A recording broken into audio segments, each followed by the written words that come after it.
আমি যা করব আমার বাচ্চা তাই করবে। আমি যেভাবে সময় দিব আমার বাচ্চাকে অন্যেরা সেভাবে দিবে না। সুতরাং আমাকে সেই দৃষ্টিটা সবসময় রাখতে হবে। আরেকটা জিনিস সবসময় আমি বলি যে ভালো থাকতে হলে ভালো রাখতে হবে, এমনি এমনি হবে না। আপনি আমরা সবাই একটু চিন্তা করি, একটা বাচ্চা জন্মগ্রহণ করলো, তার 1 বিলিয়ন নিউরন থাকলো এবং 100 ট্রিলিয়ন কানেকশনস থাকে। বাচ্চাটার সঙ্গে যদি আমরা খেলা করি, মজা করি, আনন্দ করি, তার সিনাপটোজেনেসিসটা, তার কমিউনিকেশনটা, সিনাপসগুলো বাড়তে থাকে। যার যত সিনাপটোজেনেসিস বা সিনাপস বাড়তে থাকবে সে তত বুদ্ধিমান হবে। এবং 3 থেকে 5 বছরের মধ্যেই এটা পরিপূর্ণ হয়ে যায়। এরপর কিন্তু এই সিনাপটিক প্রসেসটা স্লোড হয়ে যায় এবং অতিরিক্ত সিনাপসিস যেগুলো হয়ে যায় সেগুলো ঝরে পড়ে। একটা বাচ্চাকে প্রথম 1000 দিনের মধ্যে যতটুকুন আপনি তাকে মোল্ড করতে পারবেন, পরে আর পারবেন না। সেই জন্য from the conception up to 1000 days are very important. এই সময়টা হচ্ছে কাদা। এই কাদা দিয়ে আপনি যেভাবে পুতুলটাকে বানাবেন সে সেইভাবেই এটা তৈরি হবে। সুতরাং আমরা এই সময়টাকে ব্যবহার করব। যার পরিবারে একটা অটিস্টিক স্পেকট্রাম ডিসঅর্ডারের বাচ্চা আছে, অথবা ইন্টেলেকচুয়াল ডিসএবিলিটি আছে, অথবা স্পিচ প্রবলেম আছে, এডিএইচডি আছে, তারা জানে যে এটা কত ভয়ঙ্কর। আমার কাছে একটা বাচ্চা নিয়ে আসলো, আমি বললাম কি অসুবিধা? একটু বসেন না স্যার, একটু দেখি।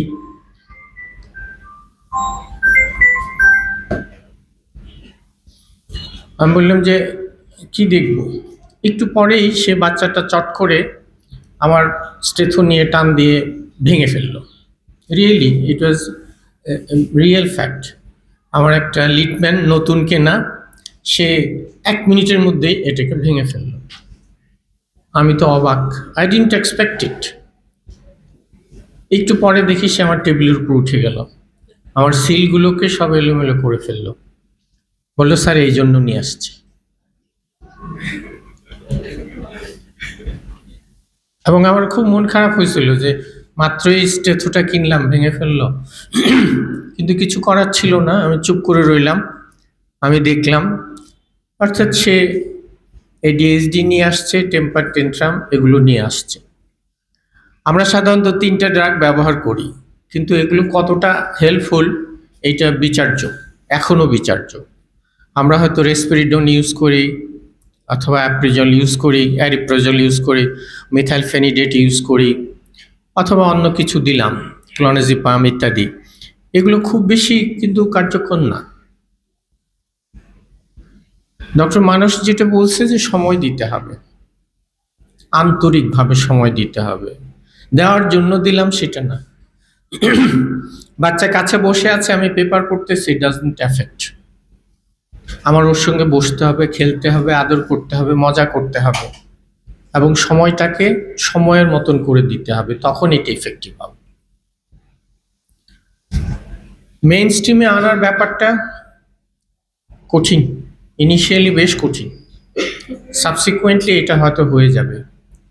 আমার জানা মতে অনেক অনেক ডাক্তারের বাচ্চা আছে ময়মনসিংহে যারা এই ধরনের সমস্যায় অলরেডি পড়ে গেছে। আমরা ডিভাইস ইউজটাকে এটা একটা স্মার্টনেস হিসাবে নিলাম, কিন্তু কখনোই এটার সাইড ইফেক্টটাকে বিবেচনায় আনলাম না। যে যখন পারতেছি আমরা মোবাইল ইউজ করতেছি আর বাচ্চাকে বলতেছি যে মোবাইল ধরবা না। Absurd, impossible. আমি এই গল্পটা অহংকারের সঙ্গে বলি। আমার মেয়েটা যখন হলো এবং যখন সে বুঝতে শিখলো 3-4 বছর, সেও মোবাইলে হাত দেয়। আমি এবং আমার স্ত্রী দুইজনেই 15 বছরের জন্য মোবাইল বাদ দিয়ে দিলাম। এবং ও যখন ইন্টারমিডিয়েট পাস করলো তখন আমরা 3 জনে মিলে ঘটা করে মোবাইল কিনলাম। So you have to sacrifice. আপনি যদি কিছু ভালো চান তাহলে আপনাকে স্যাক্রিফাইস করতে হবে। আপনি কার জন্য বেঁচে আছেন? আপনি আপনার সন্তানের জন্য বেঁচে আছেন। ভালোবাসা নিম্নমুখী। আপনার বাবা মা আপনাকে ভালোবাসতো, আপনি আপনার বাচ্চাকে ভালোবাসেন, আপনার বাচ্চা তারও ডিসেন্ডেন্টকে।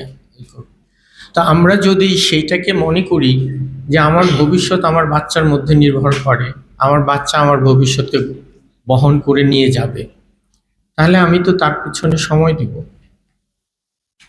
শুধু স্কুলে নিয়ে গেলাম আসলাম হয়ে গেল? প্রতিটা ব্যাপারে আমাকে সচেতন হতে হবে। আমি যদি আমার হেল্পিং হ্যান্ড কাজের লোকের সঙ্গে খারাপ ব্যবহার করি, তাহলে আমার ছেলে মেয়ে ভাববে এইটাই norms, I am suppose to do this, and এটা করলে কিছু যায় আসে। এই যে শিখে গেল, তার মাথায় যে এটা ইমপ্রিন্ট হয়ে গেল, এটা থেকে বেরোবে না সে। সুতরাং আমাদের অনেক কিছু করার আছে। এরা তো আমাদেরই সমাজের একটা অংশ। আপনি যদি একটু ব্রডার সেন্টে ভাবেন যে আপনি কি এদেরকে ছেড়ে দিবেন, কিছুই করবেন না, তা তো হয় না। আপনারও দায়িত্ব আছে। অ্যাজ এ ফিজিশিয়ান আপনার যেরকম দায়িত্ব আছে, অ্যাজ এ বাবা মা আত্মীয় স্বজন সবার জন্যই একটা দায়িত্ব আছে। এই জন্য আমি কয়েকটা সেন্টারে এগুলো দেশের বাইরে এগুলো যে দেখার চেষ্টা করেছি, ইউকেতে সহ। তারা হচ্ছে প্রতিনিয়ত বাবা মা আত্মীয় স্বজন খুব ক্লোজ রিলেটিভস তাদের নিয়ে বসতেছে, তাদের সঙ্গে আলোচনা করতেছে, এবং এটা এক একজনের জন্য এক এক রকম হবে, ইন্ডিভিজুয়ালাইজড। এটা একসঙ্গে সবাই মিলে করে ফেললাম, একই রকম গদ বাঁধা, এটাতে হবে না। সুতরাং আমাকে আমার বাচ্চার জন্য আমার মতন করে ভাবতে হবে, এবং আমি যখন সেইটা পারবো তখন আমার বাচ্চা কিছুটা উপকৃত হবে।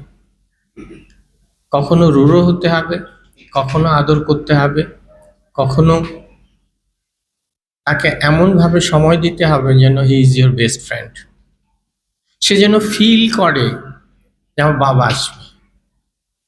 কারণ এদের শুরুই হয় ভালো বাচ্চা, কথা নেয় বার্তা নেয়, 15 থেকে 18 মাসের সময়। 15 থেকে 18 মাসের সময় সে হঠাৎ করে সোশ্যাল রিলেশনশিপটা তার নষ্ট হয়ে যাচ্ছে, ইন্ট্রোভার্টেড হয়ে যাচ্ছে, আই কন্ট্যাক্ট নাই, অথবা সে ইরিটেবল হয়ে যাচ্ছে। এই যে সোশ্যাল রিলেশনশিপটা হুট করে চেঞ্জ হয়ে যাচ্ছে, যা শিখছিল বাবা মা দাদা মামা, এটা খাবো ওইটা খাবো, সেটাও ভুলে যাচ্ছে। These are the red sign, warning sign. তখনই বুঝতে হবে যে আমার বাচ্চাটা ডেভিয়েট হয়ে যাচ্ছে, আমার বাচ্চার সমস্যা দেখা দিচ্ছে। আপনি সব কিছু বাদ দেন। আমার শ্যালকের, মানে আমি জানি বলে বলতেছি, আমার শ্যালক সে প্রফেসর অফ নিউরো মেডিসিন, তার ওয়াইফ একজন গাইনোকোলজিস্ট। তাদের যে প্রথম বাচ্চাটা হলো আমার বাসায় থাকতো, ওরা দুইজন এখানেই কাজ করতো মায়ার্স মেডিকেলে। হঠাৎ করে 15-16 মাস 17 মাসের দিকে দেখি যে ও আর আমার দিকে তাকায় না। I became audit. আমি ওদের বাবা মাকে বললাম, কিন্তু তারা তখন তাদের ক্যারিয়ার নিয়ে এতই বেশি ব্যস্ত, এফসিপিএস করবে, এমডি করবে, এমডি করার পরেও আরও অনেক ফেলোশিপ ইত্যাদি। They didn't take care of it initially. যখন তারা বুঝলো, তারা দুইজনেই লিয়েন নিয়ে নিল, বাচ্চা নিয়ে দিল্লিতে চলে গেল, লন্ডনে চলে গেল, যে তারা সেখানে 1 ইয়ার দে হ্যাড বিন দেয়ার, কত কিছু করলো। হ্যাঁ, তারা কিছুটা মেইন স্ট্রিমে আনতে পারছে, বাচ্চাটা শেষ পর্যন্ত গ্র্যাজুয়েশনও করাতে পারছে। This is great achievement. ওর মা সেইটা বাদ দিয়ে থুয়ে নিউরো ডেভেলপমেন্টালে 1 বছর ট্রেনিংও নিয়ে নিল দিল্লিতে। এই কখন করলাম আমি দেরি করে ফেললাম। আমি যদি শুরুতে বিফোর 2-3 ইয়ার্সে করতাম, তাহলে কিন্তু কিছুই করতে হতো না। সুতরাং সময়টা সময় করতে হবে, এবং আমাদেরকে এমনভাবে করতে হবে যাদের মধ্যে শুধু আন্তরিকতা মমত্ব বোধ না, এর সঙ্গে থাকতে হবে যেটাকে বারবার আমরা ইমফেসিস দেই যে ইম্প্যাক্ট। এটা যদি আমার হয়, আমার ভাইয়ের হয়, আমার বাবার হয়, আমার বোনের কারো বাচ্চা হয়, তখন কি হবে? তখন আমি কিভাবে ডিল করব?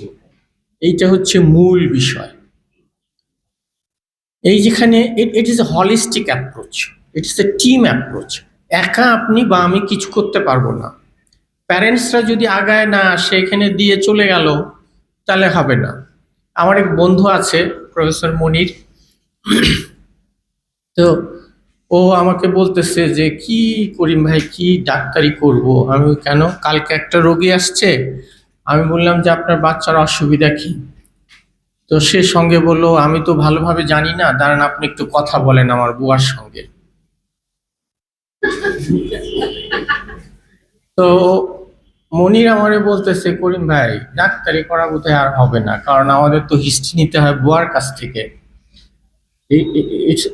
Just think of it, seems to be funny thing, কিন্তু এটার মধ্যে অন্তর্নিহিত ব্যাপার আছে। তার মানে কি, আমরা আমাদের বাচ্চাদের দেখিই না, আমরা আমাদের কাজ করে রাখি, করতে থাকি। আমরা ভাবি যে আমরা কিছু এইডস রেখে দিচ্ছি, তারাই আমাদের বাচ্চাদের সব দেখাশোনা করবে। It is hardly possible, hardly possible. এরকম ভাবে হবে না। আসুন সবাই মিলে চেষ্টা করি। এদের কাছে আমাদের দায়বদ্ধতা আছে। নিশ্চয়ই আমরা সবাই মিলে যদি করি, তাই না, একের লাঠি মানে 10-এর জন্য যেটা লাঠি হবে, একের জন্য সেটা বোঝা হয়ে যাবে।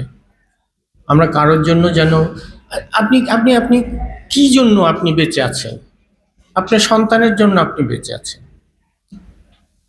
তা আপনার সন্তান যদি ভালো না থাকে, আপনি কি করে আশা করেন যে আপনার জীবন যাপন সবকিছু খুব আনন্দময় হয়ে যাবে?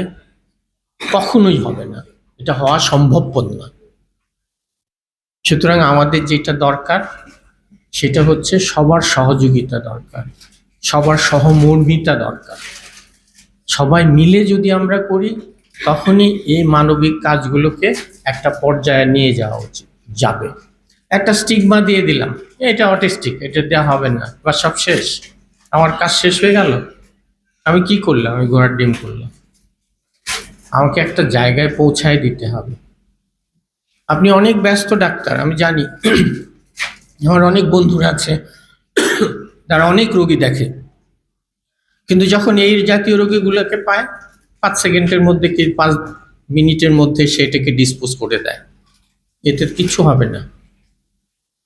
Think of it as yours. Consider it as your own child. What you would do for it? Give some time, sit together, talk to them, and provide them a good guidance. এইটুকু হইলে পরেও একটা কিছু হলো। সুতরাং anyway, we are running short of time. আমি অসংখ্য ধন্যবাদ দিব মানুষকে। উর্মি আসছে, ওর স্ত্রী, both of them are doctorate. ওরা জেনেটিক নিয়ে পড়াশোনা করছে, কিন্তু মমত্ববোধ থেকে, দায়িত্ববোধ থেকে তারা সবকিছু বাদ দিয়ে এই দিকে ধাবিত হয়েছে। এটা wonderful, a good luck for them. একটা বড় হাততালি হয়ে যায়। আমরু নাহার আসছে, ওরা কিছুই না, ওরা কিন্তু কিছুই পায় না, ওরা শুধু কাজ করে।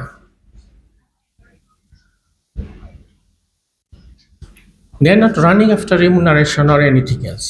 They are just trying to do something good for the people, for the society, for the nation by and large. সুতরাং আমাদের প্রত্যেকেরই দায়িত্ববোধ আছে। দায়িত্ববোধ থেকে আমরা আগায় আসবো। কারো যদি কোনো কোয়ারিজ থাকে, প্লিজ। স্যার, আমি কোনো কোয়ারি করবো না, আমি জাস্ট দুইটা কথা স্যার আমি বলবো স্যার। আজকে সেমিনারটা একটা ওয়ান্ডারফুল সেমিনার, অনেক সুন্দর সেমিনার। আমাদের একটা জিনিস সবারই মনে রাখতে হবে যে আমাদের জীবনের শ্রেষ্ঠ সম্পদ কি? আমার জীবনের শ্রেষ্ঠ সম্পদ আমার সন্তান। আমার টাকা পয়সা, ধন দৌলত, ডলার মালার, স্বর্ণ বা কিছু আমাদের মানুষের জীবনের সবচেয়ে বড় সম্পদ তার সন্তান। কাজে আমাদের সবারই উচিত সন্তানদের সময় দেওয়া। আমি মানব সম্পদের কথা বলবো, কারণ মানুষ যখন পিএইচডি করছে, ডক্টর মানুষ, তখন কিন্তু তারা আমি বলছি যে মানুষ এক ইউনিভার্সিটিতে টিচার নেবে, দরখাস্ত করো। সে বলে যে না, আমি তো স্যার চাকরি করবো না। কী করবা, কী করে খাবা? যে আমি এই যে চাইল্ড ডেভেলপমেন্টের উপরে কাজ করব, আমি খাইতে পারলে খাবো, না খাইতে পারলে না খাবো, তো আমি ওইটার উপর আমি কাজ করবো। এবং আমার অনেক সৌভাগ্য যে মানুষের কিন্তু এই যে মানুষের স্ত্রী এখানে আছে, আমার ছোট বোন উর্মি, ওর বিয়ে কিন্তু আমরাই কিন্তু ওর বিয়ে করছি, গটকালি করছি। আমি চিন্তা করতেছিলাম মানুষ খাওয়াবে কি আমার বোনকে না খাওয়াই রাখবে। দেখতেছি যে তার লাইফ কিন্তু আসলে ই করে দিচ্ছে, স্যাক্রিফাইস করে দিচ্ছে ওই ছোট বাচ্চাদের জন্য। এটা একটা বিশাল ব্যাপার। টাকা পয়সা চিন্তা করে নাই, তার জীবন কিন্তু স্যাক্রিফাইস করছে for the development of the disable child. এর জন্য আমি মানুষকে এবং মানুষের দুজনকে আমি ধন্যবাদ জানাই, এবং সুন্দর একটা সেমিনার অ্যারেঞ্জ করার জন্য আমি পেডিয়াট্রিক্স ডিপার্টমেন্টকে ধন্যবাদ জানাই, স্পেশালি ধন্যবাদ জানাই। সবাইকে ধন্যবাদ। If you do have any queries, please raise your hand and ask the questions. There are few expert people are there. I may not answer to your questions, but there are speakers as well as the panelists also there. কারো যদি কোনো প্রশ্ন থাকে please করতে পারেন, আর যদি না করেন তাহলে আমরা এটা শেষ করব, তার আগে অ্যানাউন্সমেন্ট।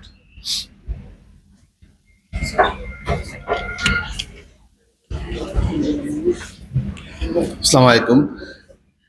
মোদ্দা কথায় মানুষের জীবনের 3টা কাজ, বড় কাজ। একটা হলো নিজেকে রক্ষা করা, দ্বিতীয়ত সম্পদ রক্ষা করা, তৃতীয়ত বংশ রক্ষা করা।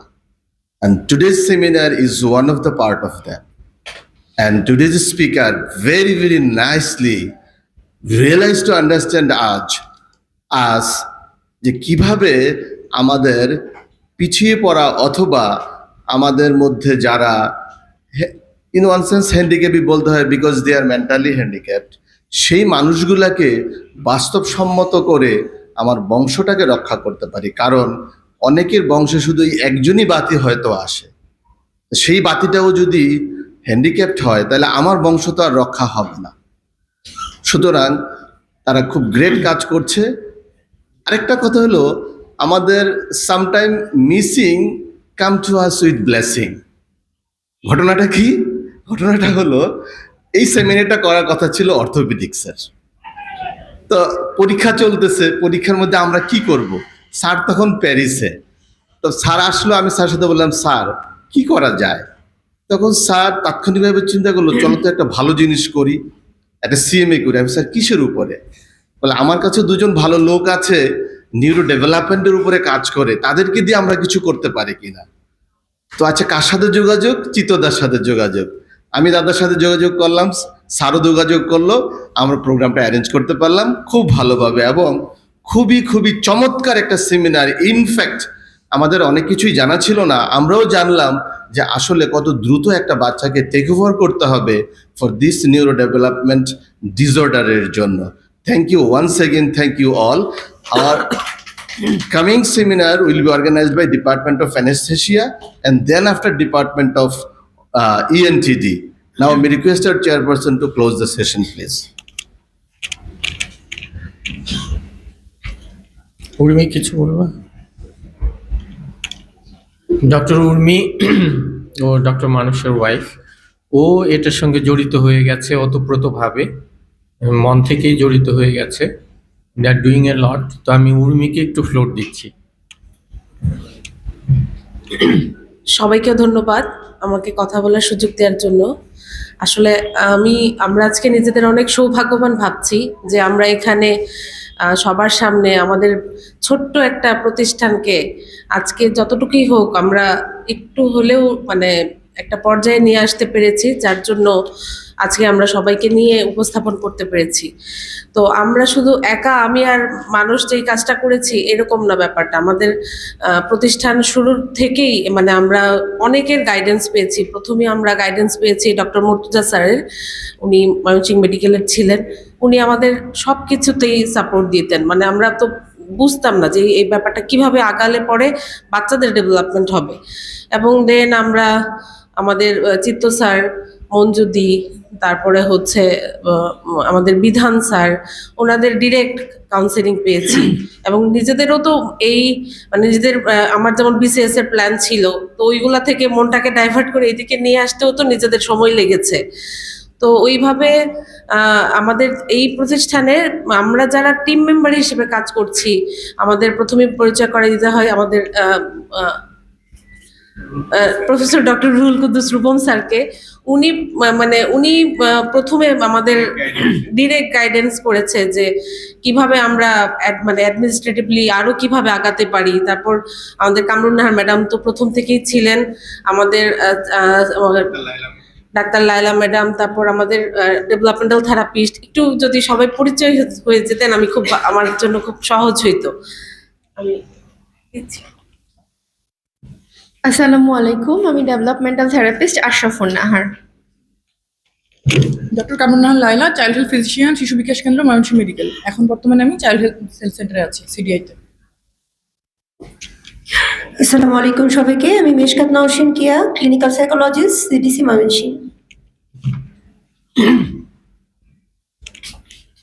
আমি এখন আমার টিম মেম্বার হিসেবে আমাদের সকল স্টুডেন্টদের যখন অ্যাডমিশন হয়, আমরা অ্যাডমিশনের পরপরই হচ্ছে এই আমার যারা প্রফেশনাল আছে তাদের সাথে আমরা বসি, বাচ্চাটার সাথে কিভাবে আমরা কাজ করব সেই প্ল্যানিংটা নেই। দেন আমার যারা টিচাররা আছে ওরাই হচ্ছে আসলে আমার শক্তি, মানে আমাদের সবার শক্তি। টিচাররা ক্লাসে সেটাকে খুব হার্ড অ্যান্ড সোল ট্রাই করে এবং সেটাকে বাচ্চাটার একদম ফ্যামিলিতে যেন কাজগুলো বাসায় করানো হয় ওইভাবে তারা মোটিভেশন দেয়, কাউন্সেলিং করে। এবং ক্লাসেও আমরা চেষ্টা করি, অন্যান্য সরকারি স্কুলগুলো যেমন বা যে কোনো স্কুল নির্দিষ্ট একটা সময় পর্যন্ত 9টা থেকে 12টা, কিন্তু আমাদের স্কুল চলে 9টা থেকে একদম 6টা পর্যন্ত, ইভেন 8:30 থেকেও চলতে হয়। কারণ এমনও অ্যাডমিশন হয় যে কিছুদিন আগে একটা ভর্তি হলো বাবার ডাক্তার, তো বলতেছে যে আমি বাচ্চাকে 8:30টায় দিয়ে যাব, 2:30টার পর নিব। মানে এটা কোনো গ্রুপে পড়তেছে না, মানে আমরা 9টায় একটা মানে 9টায় ভর্তি নেই, আবার হচ্ছে 12টায় ছেড়ে দেই, আবার 12টা থেকে 3টা, 3টা থেকে 6টা, মানে এটা হয়ে গেছে মাঝামাঝি। মানে আমাদের সিচুয়েশনটা এমন হয়, পেশেন্ট যেভাবে চাচ্ছে বা প্যারেন্টস যেভাবে চাচ্ছে ওইভাবে আমরা মোটিভেট করি বা ওইভাবে আমরা সার্ভিসটা দেই। আর হচ্ছে আমি আমাদের রুহুল কুদ্দুস স্যারকে তার আমাদের সাথে সর্বোপরি আমাদের সাপোর্ট সব সময় দিয়ে আসছেন, আমি স্যারকে কিছু বলার জন্য অনুরোধ করছি।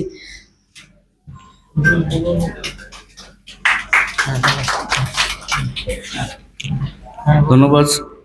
পেডিয়াট্রিক্স ডিপার্টমেন্টের পক্ষ থেকে এসিডিআই এবং আপনারা যারা আসছেন সবাইকে আমরা স্বাগতম জানাচ্ছি আমাদের মেডিকেল কলেজে আসার জন্য। ধন্যবাদ জানাচ্ছি আমাদের ডিরেক্টর স্যারকে যে আজকে এই সুযোগ করে দেওয়ার জন্য। আসলে এটা অনেক বড় একটা ব্যাপার, সিম্পিথি আর এমপ্যাথির যে বিষয়টা আসলে আমরা এভাবেই মানে চিন্তা করি, সেই চিন্তা থেকেই মানে এগুলিতে আসা। তো আমরা জানি যে শুধু এখানেই না, আমাদের সিবিএমসি থেকে শুরু করে অনেক মেডিকেল কলেজের অনেক ডক্টরদের বাচ্চা এখানে আছে। আমরা তাদেরকে নার্সিং করা, এই চিকিৎসার পাশাপাশি তাদেরকে ওরা যা বললো, এটা যদি আমি বাইরে থেকেই ওদের কনসালটেন্ট হিসেবে ছিলাম অনেক আগে থেকেই, এখন এই চাইল্ড ডেভেলপমেন্ট সেন্টারের সাথে মানে আমি সরাসরি জড়িত আছি। আমি আসলে শুক্রবার আমি রেস্ট করতাম আগে, এখন ওদের এখানে আমি প্র্যাকটিস করি, ওদেরকে বাচ্চাগুলিকে দেখি। এখানে স্যারও আমাদের পেডিয়াট্রিক ডিপার্টমেন্টের যারা আছেন তারা ভিজিট করেছেন। তো অ্যাকচুয়ালি আমাদের আরো অনেক বড় একটা প্ল্যান আছে, অনেক কিছু করার আছে। ইনশাল্লাহ আপনারা অচিরে এগুলি জানতে পারবেন।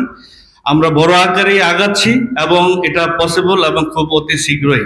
শুধু তাই না, একটা বাচ্চাকে আপনারা জানবেন যে একটা মেডিকেল একটা কলেজের প্রিন্সিপাল এবং একটা বড় প্রতিষ্ঠানের একটা ছেলে, যে আমি আসলে চোখে না দেখলে বুঝতে পারতাম না, আমার চেয়েও আরো 6 ইঞ্চি উঁচা, বিশাল স্বাস্থ্য, বাবার আর তার সামনে তার বাবাকে মানে মারামারি করছে, তার বাবাকে হিট করে তার বাবাকে মানে মানে কি বলবো আঘাত করে রক্ত বের করে দিচ্ছে একদম spot. How it is possible? তো এইসব বাচ্চাদেরকে তাদের অনুপস্থিতিতে সম্পূর্ণ দায়িত্ব নিয়ে আমরা যেন আগাতে পারি, এরকম একটা ইনফ্রাস্ট্রাকচার ইনশাল্লাহ আমরা চিরে ডেভেলপ করব, আপনারা জানতে পারবেন। এটার জন্য আমাদের ব্যাপক পরিকল্পনা আছে এবং এটার সাথে হাই অফিসিয়ালস থেকে শুরু করে ময়মনসিংহের অনেকেই জড়িত আছেন।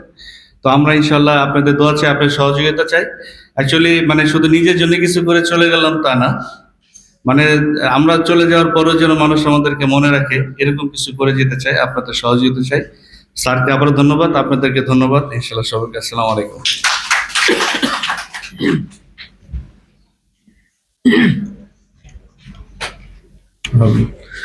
সবাইকে অসংখ্য ধন্যবাদ মানে অংশগ্রহণ করার জন্য, শোনার জন্য।